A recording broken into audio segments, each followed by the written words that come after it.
정치를 포기한 겁니다. 알겠습니다. 자, 이런 상황에서 내년 대선을 앞두고 지금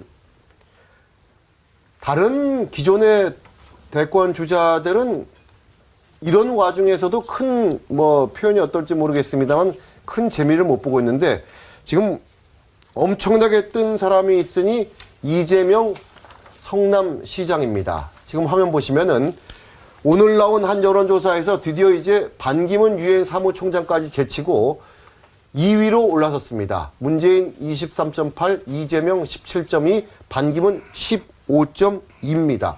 놀라운 지금 폭발적인 상승세를 지금 보이고 있습니다. 계속해서 이재명 성남시장이 과연 누구인지 지금 이렇게까지 뜨고 있는데 지지를 많이 받고 있는데 국민 대부분이 또 잘 모르는 사람이 이재명 성남시장입니다. 저희가 간단히 정리를 해봤습니다. 1964년 경북 안동 출생입니다.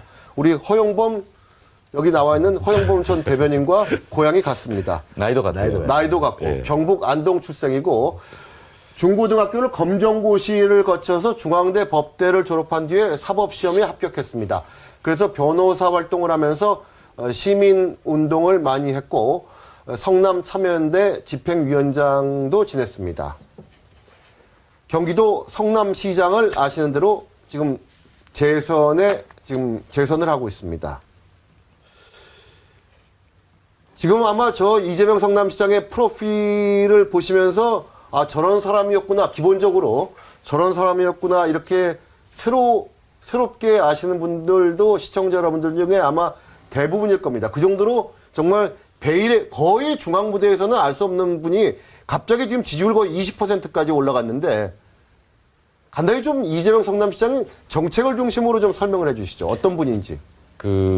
이재명 시장은 사실은 정책보다 말로 뜨는 분이죠. 아, 말로. 예, 정책은 그분이 성남시장 하면서 이제 재선이거든요. 네. 우리가 잘 기억하는 것은 1년에 한 50만 원인가 100만 원 되는 청년배당. 예, 청년배당이라 그래서 상품권을 나눠줘요. 그래서 그 상품권을 청년들이 시장에 가서 쓰면은 저 생활에도 도움이 되고 시장 경제도 도움이 된다 이런데 또 일부 보도에 따르면 그걸 또 깡을 해가 써가지고 그런 얘기도 있죠. 논쟁도 있었죠.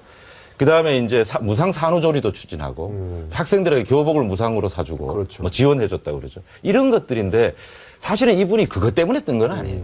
그런 것들이 논란을 일으켜서 이름은 약간 알려지지만 실제로는 박근혜 사태가 벌어지면서 죄송합니다. 최순실 사태가 벌어지면서 제일 먼저 저 문재인 전 대표가 하야라는 말을 차마 입에 못 담고 거국 중립 내각이니 이상한 말로 빙빙 돌릴 때 하야해라. 제일 먼저 얘기한 사람이에요. 그런 걸로 굉장히 치고 나왔고 또 하나는 이제 그런 말의 선명성 네. 조금 보면 과격한 거죠.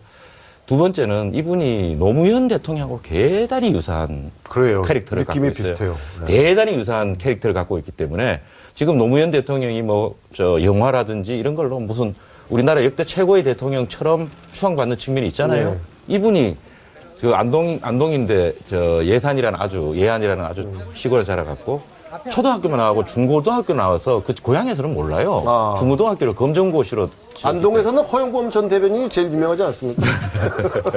농담입니다. 그런데 또 성남에서도 시민운동하고 선거 출마했다 떨어지기도 하고 했는데 중앙부대의 경험은 없는데 이분이 중고등학교를 검정고시로 나왔다는 거, 사법고시를 치렀다는 그렇죠. 거.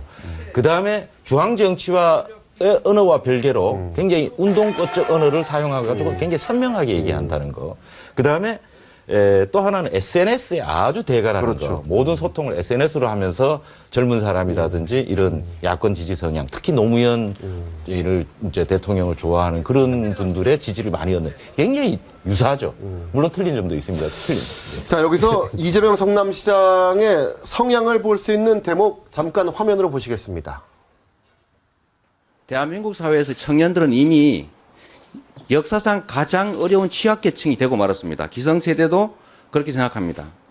신규 세대, 청년 세대도 이미 우리는 아버지 세대보다 더 상황이 나쁠 거라고 생각하죠. 그런데 만약에 저희가 예산을 아껴서 그러면 정부에서 하는 것처럼 4대 강처럼 강연합하고 또는 자원 얘기한다고 마구 낭비하고 논지를 흐리는 또는 답변이시고요. 방위비리처럼 간단한 쓸데없는데 한마디로 돈 정리해 쓰고 주십시오. 하는 것보다는 이 아낀 돈을 국민들한테 우리 세금 내는 국민한테 되돌려주는 게 잘하는 거라고 생각하거든요. 그러니까 되돌려주는 그리고 방식이 현금으로 되돌려준다는 이 게 좋은 방식에- 행정 서비스는 아니지 않습니까? 제가 그 이 말씀 정도로 아까 질문하신 답변 거를 지금 제가 듣겠습니다. 답변하고.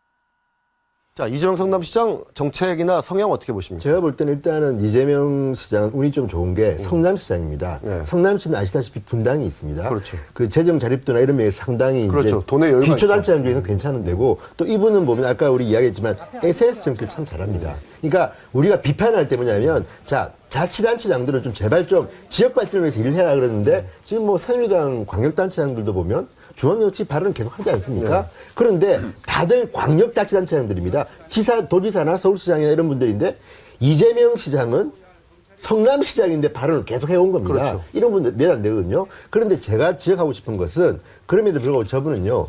수신제가 치우평천할 가족 문제가 저는 걸릴 거라고 봅니다. 지난 선거도 성남시장까지 성공했지만 지금 어쨌든 형이 얼마 전에 박사모의 뭐 성남 지부장 됐다고 지금 화제입니다. 근데 그게 뭐 큰 문제 되나요? 화제가 되는데 들어보십시오. 근데 문제는 그거는 뭐 형과 성향이 다를 수가 있는데 그렇죠. 문제는 그 정도에 그치는 게 아니라 형과의 다툼 속에서 형수와 오고 갔던 이 녹음 테이프 이런 것들이 공개된 적이 있습니다. 제가 볼 때는 불법인데다가 워낙 쌍욕이 나오고 하기 때문에 방송에는 적합해서 표현을 못 하겠습니다만 그런 것들을 들어보면 일반 상식인이 볼 때는 지도자, 대통령으로서는 조금 문제가 있지 않냐는 생각을 하는데 그것도 물론 유권자가 판단에 따라서 이 정도 흠은 이재명의 장점으로 덮을 수 있다 그러면 할 수 없는 거죠. 그런데 어쨌든 지금까지 드러난 걸 볼 때는 지방자치단체장보다는 어쨌든 본인의 어떤 정치 어떤 캠페인 이런 데 너무 힘을 쓰기 때문에 저분이 어느 정도까지 올라가지만 제가 볼 때는 한계는 있다. 다만 트럼프 현상과 비슷하게 기득권에 대한 반발 때문에 그렇죠. 인기 얻는 거는 좀 있을 것 같아요. 자, 그러면 질주가 어디까지 될까요? 저분의 질주를 여기서 예단하기는 그건 뭐 쉽지 않은데요. 그 비슷한 캐릭터가 노무현 대통령 시절에 김두관 네, 그렇죠. 경남지사가 있었죠. 그분도 이 중앙무대 경남지사의 입장에서 그 언론과 한판 그 싸우기 시작하면서 중앙무대에서 떠서 리틀 노무현이라는 이름으로 대선 주자 반열에까지 올랐었습니다. 근데 그 이재명 시장은 처음에 시장이 되면서부터 중앙 정치를 염두에 두었던 것 같습니다. 가장 먼저 한 조치가 성남시를 모라토리움에 빠뜨린 겁니다.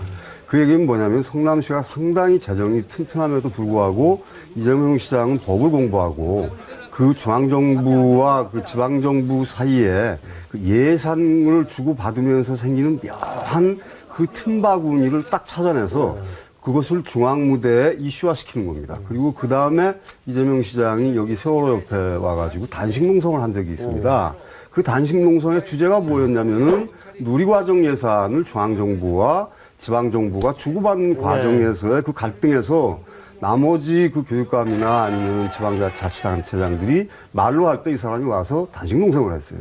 이런 그 행동으로 미루어 보면 그 SNS를 활용해서 자신의 존재 가치를 중앙무대에 알려서 노이즈 마케팅을 하겠다라는 생각을 확실하게 한 것이고, 그리고 그 아까 우리 준성호 의원 말씀대로 가족 간의 그런 그 어떤 갈등 관계도 사람들에게 어떤 인상을 주냐면은 계속 그 갈등 관계가 인터넷이나 이 사이버 공간에서 문제가 되니까 문제가 되었는데 세월이 지나가면 내용은 없어지고 이재명이란 이름만 남는 겁니다. 그 바탕에서 이번에 이런 일이 생긴 겁니다. 그러니까 갑자기 강성 발언이 튀어나오면서 이 야권에 이 저만한 센스를 가지고 발언하는 사람이 저 사람밖에 없구나라고 해서 지금 확 떴는데, 제가 보기에는 저 노이즈 마케팅의 한계는 우리가 지금 필리핀도 아니고 미국 사회가 아니기 때문에 보수 야당의 어떤 더 큰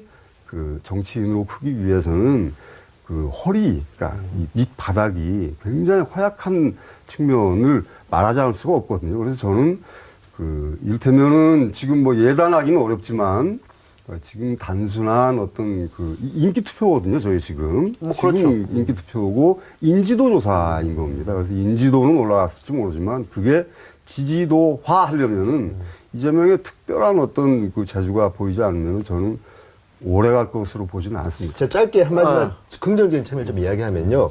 지금 우리가 비판도 했지만 이분이 왜 떴냐. 제가 볼 때는 야당의 다른 대선 주자들의 취약점을 파고든 겁니다. 그러니까 제가 볼 때는 저분이 촛불 민심을 가장 스트레이트하게 전한 겁니다. 네. 다른 야당 지도자들은 본인의 어떤 품격이나 머뭇머뭇할 때 촛불 민심을 그대로 듣고 한 게요. 전 놀란 게 이분이 광주에 촛불 집회를 갔는데 서울 촛불 집회에서 이재명 대통령을 외치더라고요. 그걸 보면 다른 분들은 이렇게 까놓고 이렇게 뭐 이름 대고 대통령 외치는 사람 거의 못 봤는데 이런 걸 보면 어쨌든 촛불 민심이 다는 아니지만 현장에서 보면 이재명이라는 정치는 그래도 우리를 잘 대변한다는 인식을 갖다 이번에 준 건 많이 그러면 분명한 것 같습니다. 한계가 없을 것이다. 계속 질주할 것이다. 저는 이렇게 보세요. 아니면 요 정도가 한계일 것이다. 이렇게 보십니까? 모르겠어요. 문재인 후보를 꺾을지는 모르겠지만 생각보다 이 바람은 클 것 같습니다. 박근혜 뭐 최순실 게이트에 따라. 저도 개인적으로 이 이재명 성남시장이 당내 경선에서 문재인 전 대표를 실제로 이것도 조직이 관여가 되기 때문에 꺾을지는 조금 의심스럽지만은 상당한 파괴력이 있을 것으로 보입니다. 지금 제 주변에서 봐도 좀 젊은 분들은 이재명 성남시장을 상당한 대안으로 지금 생각하는 듯한 느낌을 제가 받았습니다.